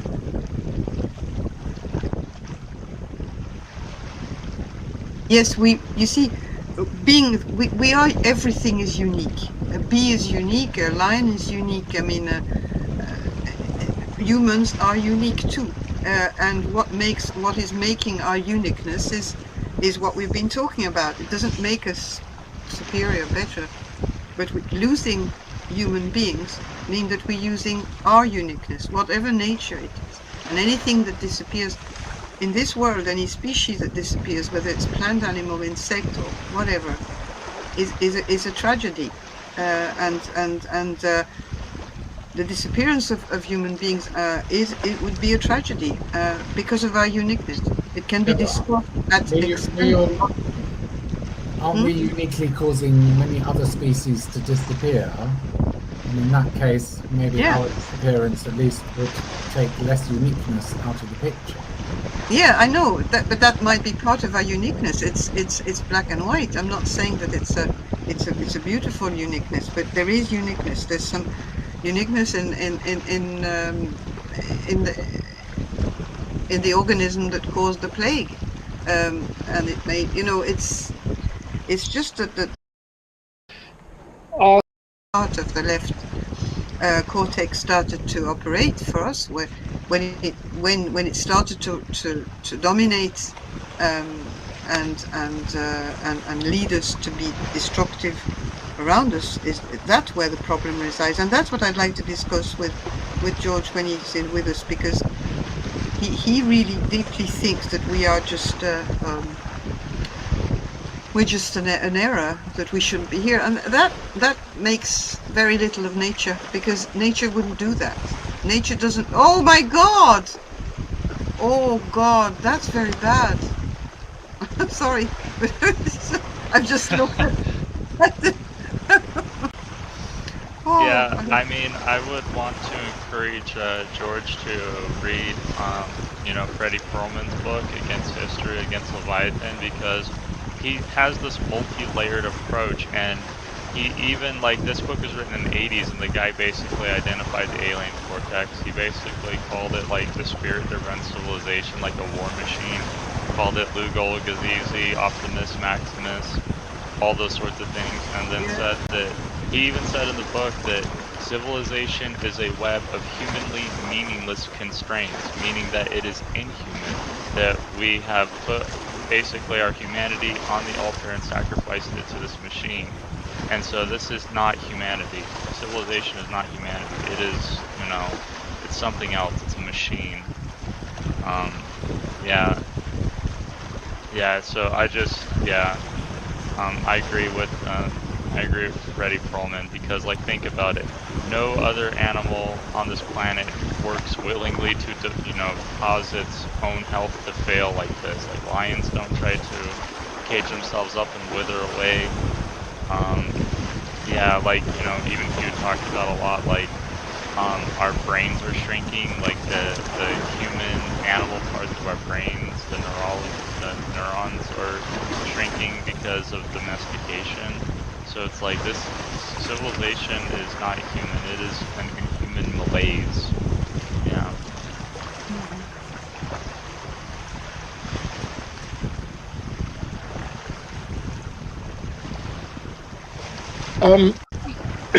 Yeah, it's wonderful stuff. Thanks for that. I just I guess thinking about George's comments, and it kind of tends to lead to this point where I have to ask the question. I don't think is there any going to be any benefit in us being ashamed of ourselves? Because it's No. where and I think that's what. On the one hand, we don't want to be engaging in hubris about how fucking wonderful we are, but to be absolutely self-flagellating about how miserable the results are that we've created, at least physically, in the world, and engage in it, because we seem to have this polarity between this very anthropocentric view of things, and what's going to keep humans alive and what's good for humans, and then there's no middle ground, and then suddenly there's the other extreme. There's just how shameful and rotten we are because of what we've done, and how completely worthless and damaging, or worse, very worthless, or we're positively outright a curse to the planet, which I don't think is very resourceful either. Was this the sort of free will thing? You know, the non-dual awakening thing says that we have no agent. Recording is on. Yeah, you Go can on, Bob. only Do you want to just? topic if you recognise that we have no agency, isn't it? Well, you can only be a misanthropic rather that if you recognise that, or if you think. So let me start again. If you think that we have agency, then we can be a misanthrope. But if you recognise that we probably don't have agency and there's probably no such thing as free will, then you can only hate human beings so much, can't you? Because there's not really. Yeah, but you see, they're both symptoms of being insufficiently aware.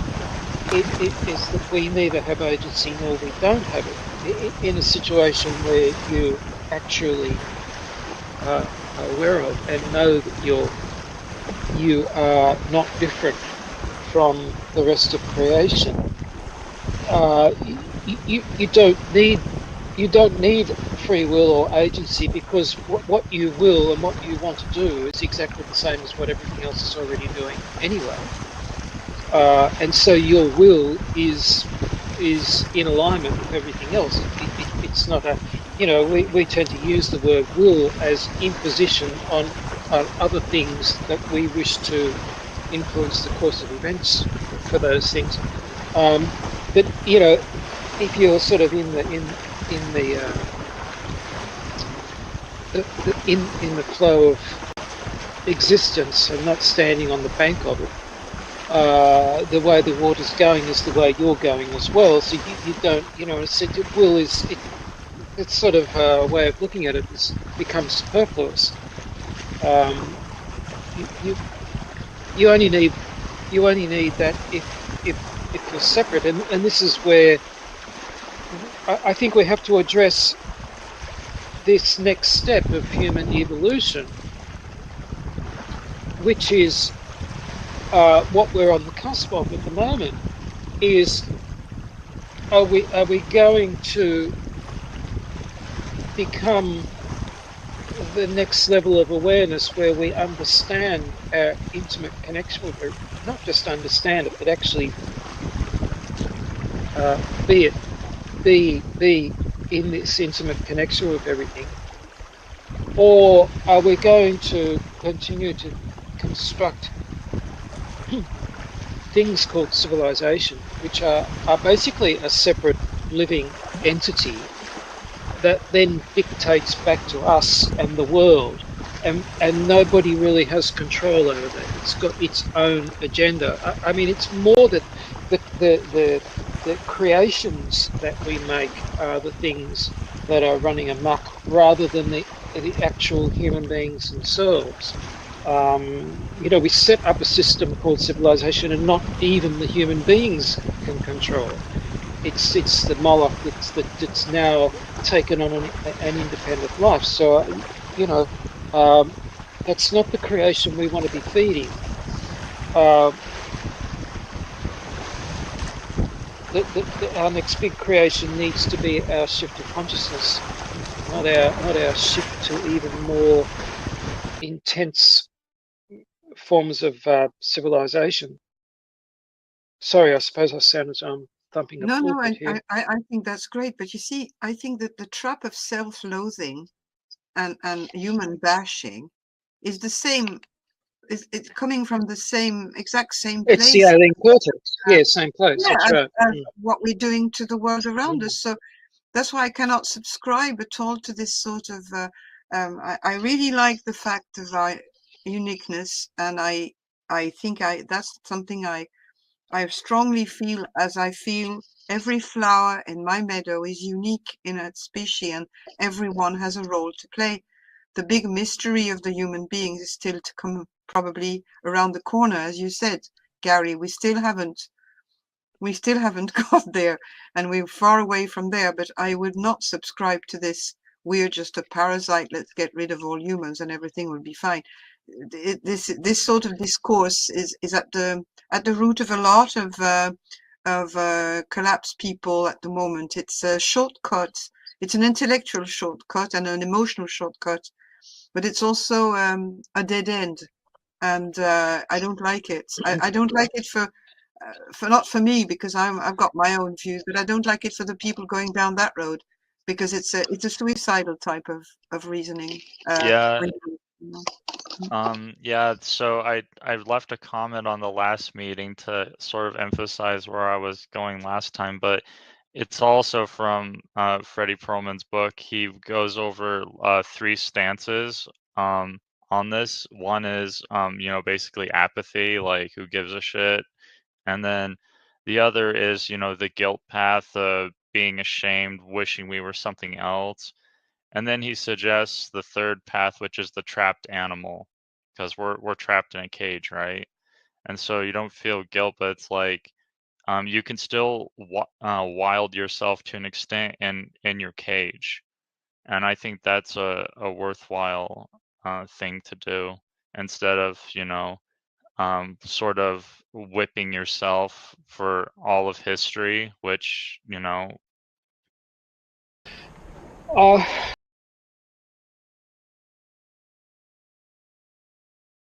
we've lost you, DB. DB, we can't hear you. Yeah, it says a connection lost. Oh, okay, right. I just maybe we should finish up soon. It was just had a thought regarding what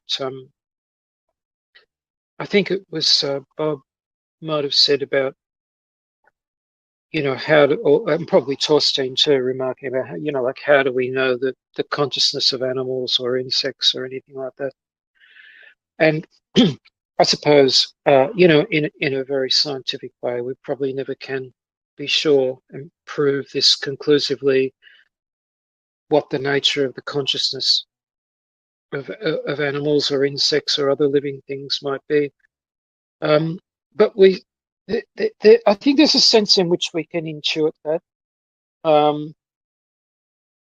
and that we're fairly sensitive to it. And uh,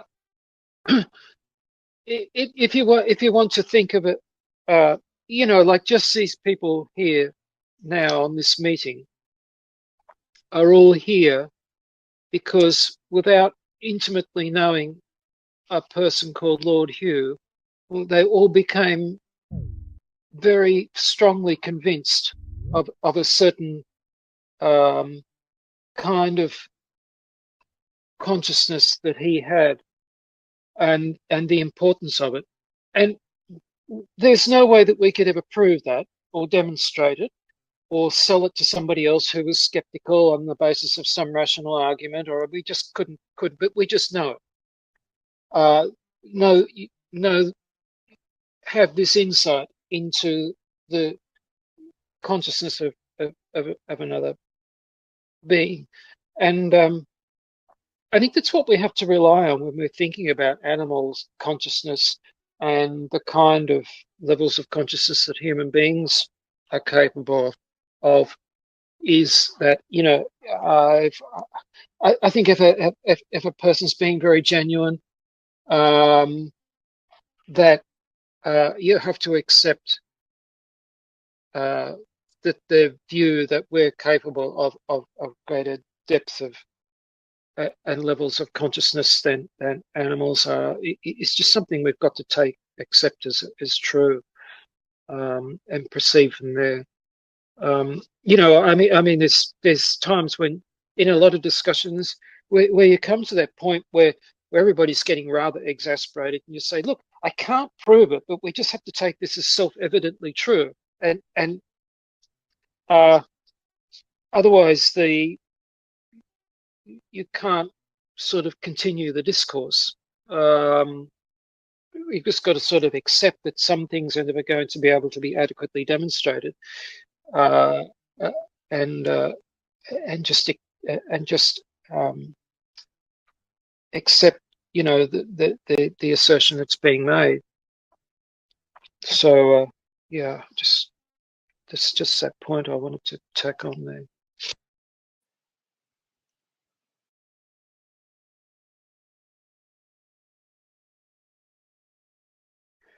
Should we wind this up now? I think we've been going for a long time. It's a Sure. feeling. Yeah, Yeah. Yeah. well, there is one more thing I could probably say that's good. A couple months back, I saw it really, like, sometimes I get thrown these random YouTube videos and I watch them. So there's this couple in this boat and they were filming on their phone, and there's this eagle, this juvenile eagle, probably born that year, like stuck in the water. And they fished the eagle out with a stick, put him on their boat, rowed him to the shore, fed him some fish, and then, left him on his merry way. And I thought that was like, that's like peak human compassion right there. Because I don't think any other animal could have fished an eagle out of the water and rowed him back to, the shore and gave him some food and set him up for success again. So that right there, that kind of compassion, that's like, yeah, that's just, I mean, I'm Oh, not, yeah. yeah. Yeah, but even your little story the other day about rescuing the spider from somebody who wanted to squash the spider, was that your story at work or Yeah, something? yeah. Well, there's a few Yeah. of them there. A few people there. It's wrote Mm, wrote stuff yeah. down that they did. Yeah, Yeah. Yeah. Yeah. yeah, That's the thing. Um. yeah. All There's right. just no words for that. That's just beautiful. Yeah, Yeah. Yeah. This is the thing, I mean, I don't mean to sound in any grandiose way, but we are gods, and it's about time we realised it, but not in the way of some nutter who's standing in the street proclaiming that he's, you know, the second coming of Jesus or something, but you know, uh, that yeah. that That we're itself. Oh, go ahead. no, it's okay. I wasn't sure how to finish it anyway. Oh, Go on. yeah. I mean, that itself is, another one of those things where, you know, humanity realizes its consciousness is God instead of Mm, trying to be God by being immortal in the physical realm by, mm. destroying the planet.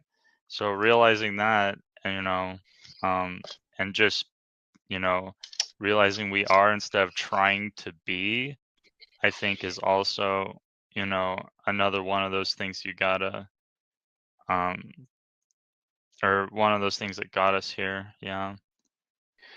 Actually, that's really well put. Yeah, thanks. So that's a very helpful way to think about it. Yeah, yeah, because I think that relates to a lot of at a lower level. Uh, this some of the discourse that Hugh was having about transhumanism and also transgender as well, where people are trying to transform and not realizing that it's a spiritual transformation they want, and instead substituting a lesser transformation. Um, and it's kind of a parallel there to what you were saying, in realizing that we are God instead of trying to behave like gods and control everything like God. To realize that if we knew we were God, we wouldn't feel that urge to be managing everything. Uh, to be, I think the telltale sign of the error is if there's a lot of effort and energy going into influencing things, because my impression is that God, creation is like effortless. That it occurs. It doesn't require all this sort of stress and focus and tension and all these things that human beings engage in order to create in their own little way. Um, Yeah. but Creation's yeah, more like a kid playing. Like that's how I sort of see it. It's sort of like, play and innocence. Yeah. mm, yeah, yeah. No, what you said there earlier was brilliant. That was really great. We are instead of trying to. Yeah. Thanks for that.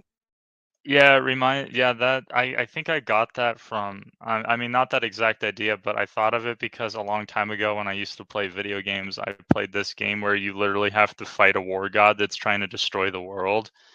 And the war god's whole thing is building machines, and he's literally trying to like kill these elemental dragons and absorb their power so he can become the most powerful of all the gods.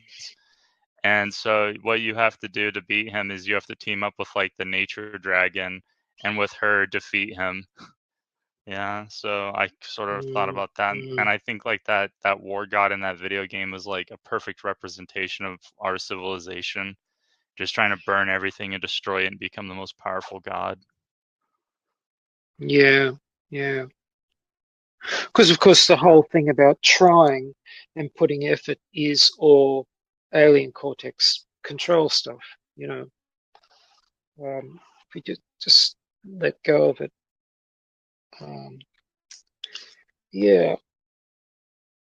Is this a good place to end now that we've just sort of? Is there anybody else got anything they want to add before we pass some kind of a record for the length of the meeting?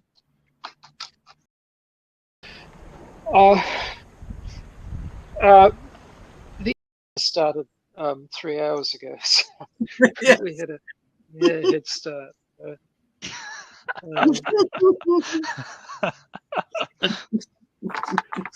But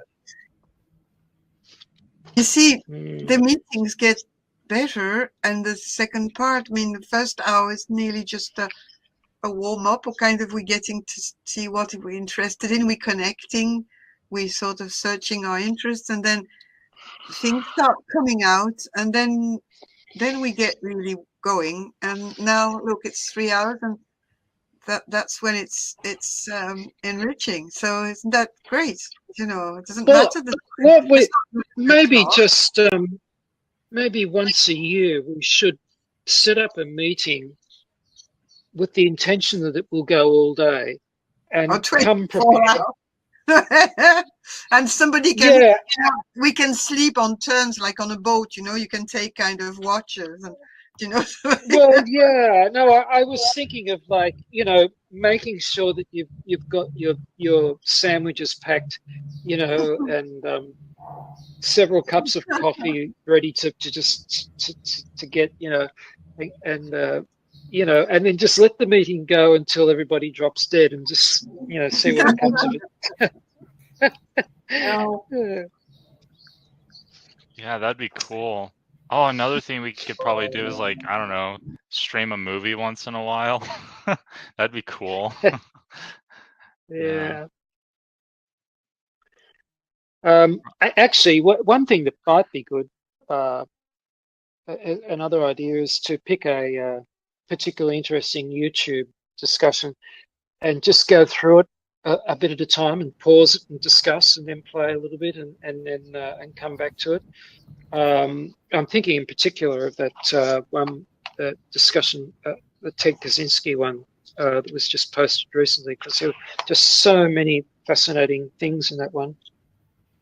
Kaczynski, Elul, and the Future of Anti-Tech Radicalism, which is on YouTube channel Hermetics Podcast, 2nd of the 2nd, 22. Anyway, that's on the Reddit. But Oh, that was on the, okay, yeah. If that was on the Reddit, I yeah, listened to that one. It was pretty good. yeah, it was pretty good. Yeah, yeah, it's pretty cool. But you know, a video like that is one where we could listen to a little bit of it and then pause it and really, you know, go into part of it and then just start it again, and you know, we probably need someone's permission to use their video like that. I'm not sure. That's a really good idea. But But you remember, I don't know who on this call was there, but the first Danse Macabre, as we call it, was at the beginning of the lockdown, I think. And there was somebody, I can't remember who's it, Lady Ella, who decided to have a party called that's Danse right. Macabre. Yeah, And we yeah. all She met. invent. Yeah. Yeah, there was Hugh, and there was you, me. I can't remember who else. Was you there, GB? I'm not sure. there was another woman. I'm not sure who was there. And we all Oh, that dressed was up and we had wine and we put on music yeah, and we had a party yeah. online because we were all like, it was the beginning of the lockdown. And I don't know, we had a few hours. We were just laughing and drinking and listening to music. It was very funny. Of course, it was not recorded at the time, but it was the first Danse Macabre thing that we started. I don't know, was it on Jitsi or was it on Zoom at the time? But that was a while ago. I Long time. remember that. Yeah, I think I was there. Yeah, I think you were there. Yeah. I think you were there. We all dressed up as the theme was death. You know, it was like I don't know. We were just, well, this is where, I mean, Lady Ella's bequest to us was the name, I think. It was, she came up with the name, or Hugh and her came up with the name. I mean, it was a pity because she really shot herself in the foot. You know, she could have still been part of the group, but she was going to insist on her particular ideology, and it just became ridiculous in the end. yeah. Yeah, but it was a good evening though. It was because we were yeah. We didn't talk about anything serious. We're playing silly music and just, drinking. And yeah. Oh, you know, this is reminding me a little bit of, I want to recommend a movie if anyone can see this movie. It's called Cloud Atlas. Oh yeah. Yeah, that Oh, movie. yeah. That movie is really good. Basically, it's about like resistance against oppression through, all these stages of time. I don't want to spoil the movie, but my interpretation of the end, it has a lot to do with what he was going for in his arc. But yeah, the whole nowhere and elsewhere, I kind of interpreted it that way. It's But an old movie, isn't it? I've seen it years yeah, it's ago. 3 hours. It's a 3-hour movie. Yeah. Oh yeah. Okay. Very long. Okay. I can't. Yeah, I mean, there's a book too, but I don't. The book is better than the movie, obviously, but I don't want to recommend it because it's 600 pages. Oh God. Oh well. Yeah. Okay. Well, if nobody else is going, I've got to go. I'm so I tired. think we should, yeah, because otherwise it's going to cut off again, and we're going to have to, because it's in a few minutes. It's going to be the 3 hours. All right. So is Mike going to pair up Nama Iti? Oh. Yeah, I forgot. Okay, let's pause for a moment.